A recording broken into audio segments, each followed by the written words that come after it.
শীত যেমন জমে উঠেছে বন্ধুরা, তার পাশাপাশি বন্ধুদের দেখি বিয়ে করার তোড়জোড়ও জমে উঠেছে। ঠিক তাই আমি চলে গেছিলাম, এটি আমার একটা অন্যতম বন্ধু, তোমার শুভম বন্ধুর বিয়েতে। একদম এটা বিয়ে নয়, বিয়ে ছিল না, বিয়েতে নিমন্ত্রণ ছিল, কিন্তু বিয়েতে অন্য বন্ধুর বাড়িতে গেছিলাম, তাই তার এখানে যাইতে পারি নাই।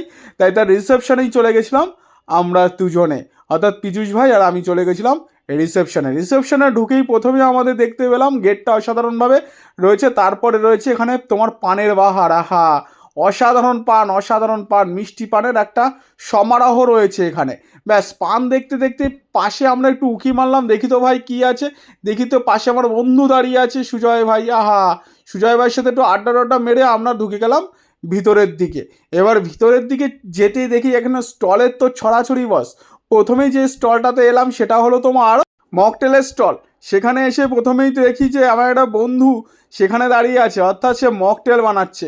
না ভাই, এবার আমারও একটা মকটেল দেয় না কি, ব্লু লিওন নামে একটা মকটেল আমি তার কাছ থেকে আবদার করে বসলাম। সেও ভাই সুন্দর করে কিন্তু আমার মকটেলটা বানায় দিল। আমার কিন্তু বেশ ভালোই লাগতেছিল দেখি, ওহো কিরম বেশ সুন্দর সুন্দর নীল নীল কালার, আহা যখন হাতে পাইলাম তার টেস্টও কিন্তু অসাধারণ ছিল। তারপরে এটা খাইয়ে যথারীতি কফির দিকে টুকি মারলাম, কিন্তু কফি আমি খাবো না, ফুচকাও আমি খাবো না। এদিকে দেখি বেবি কর্ন উকি মেরে ডাকছে, আয় বাবা বেবি আমার একটু খাইয়ে যা। আর এদিকে ছিল তোমার চিকেন সাটে, আমিও বেশ সুন্দরভাবে 6 পিস কিন্তু সাটিয়ে দিয়েছিলাম। অসাধারণ টেস্ট লাগছিল। পীযূষ ভাইকে বললাম ভাই ক্যামেরাটা ধরে দে, আমার একটু রেকর্ডিংটা করে দে। ভাইও বেশ সুন্দর করে কিন্তু রেকর্ডিং করেছে। গরম ছিল বস, সেই লাগছিল কিন্তু টেস্টটা। তো হ্যাঁ, শুধুমাত্র কিন্তু খাওয়া দাওয়া নয়, খেতে খেতে কিন্তু কিন্তু গানও শুনছিলাম।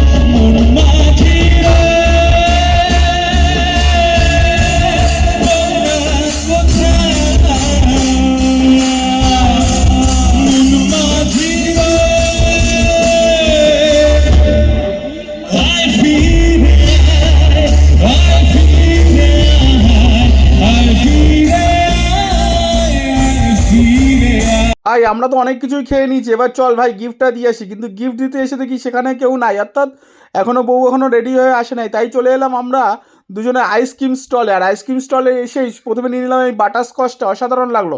তারপরে গিফট টিফট দিয়ে এবার আমরা মেন কোর্সের জন্য একদম তৈরি হয়ে গেছি, অর্থাৎ মেন কোর্সের জন্য চলে এসেছি। কি কি খাওয়া যাবে দেখে নিলাম মেনু চার্টটা, তোমরা একটু দেখে নিও।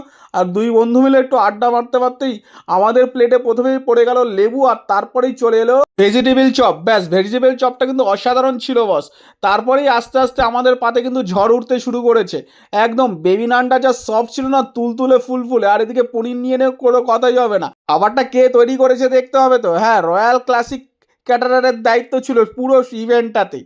ব্যাস আমি তো বেশ ঝুরঝুরে ভাত খেতে শুরু করে দিলাম আর একটু রিভিউ দিতে শুরু করলাম। রয়্যাল ক্লাসিক ক্যাটারার খুব সুন্দর আয়োজন করেছে, পরিবেশনা অসাধারণ, খাবার দাবার অসাধারণ। আপনাদের কাছে রিকোয়েস্ট যে অবশ্যই যারা অনুষ্ঠান করছেন বা ভবিষ্যতে করবেন, রয়্যাল ক্লাসিক ক্যাটারারের সাথে অবশ্যই যোগাযোগ করুন। হাল দিয়ে খাইতে খাইতে দেখি মালিক পক্ষ আমার পিছনে এসে দাঁড়াইছে। আগে যে রয়্যাল ক্যাটারারের কথা বলছিলাম, ক্লাসিক রয়্যাল ক্যাটারার, তার ওনার সুজয় সরকার, অবশ্যই যোগাযোগ করুন। গুড একটা ইমপ্রেশন পাবেন আশা করি। তো যে কোনো অনুষ্ঠানে ওনারা ফুল কন্ট্যাক্ট নেন এবং খুব সুন্দরভাবে পরিবেশনা করেন। ধন্যবাদ। কি বলবো ভাই, ফুড ব্লগারদের দেখেই কিন্তু সবাই খেতে যায়, কিন্তু আমি কিন্তু বানিয়ে জানি একদমই বলছি না। খাবার দাবার একদম এ কোয়ালিটির বস, কোনোটাতে আমি বাদ দিতে পারি না। আর সেখানে ফ্রাইড রাইস থেকে মাংস অসাধারণ, কোনো কথা হবে না। সব রান্না জাস্ট অসাধারণ, একেবারে মন ভরে খেলাম। অসাধারণ লাগছে, অসাধারণ। জিনিস কেমন লাগছে ভাই তোমার? কী কী ভালো লাগলো? সব থেকে ডাল আর চিকেন। চিকেনটা অসাধারণ। অনুষ্ঠান বাড়ির চিকেন এতটা ভালো হয় এখান খেয়ে বুঝছি। বানিয়ে বলে কি হবে ভাই, খাবার দাবার অসাধারণ ছিল, কারণ তারা আমরা কোনো টাকা দেয় নাই। আর এই তো এই ফ্রুট চাটনিটা কোনো কথা হবে না বাস। নাও, এবার রাত বেড়ে গেছে, আমারও ঘুম পেয়ে গেছে, এবার আমি খেয়ে দিয়ে বাড়ি যাই। তোমাদের অন্য ভিডিওতে দেখা হচ্ছে।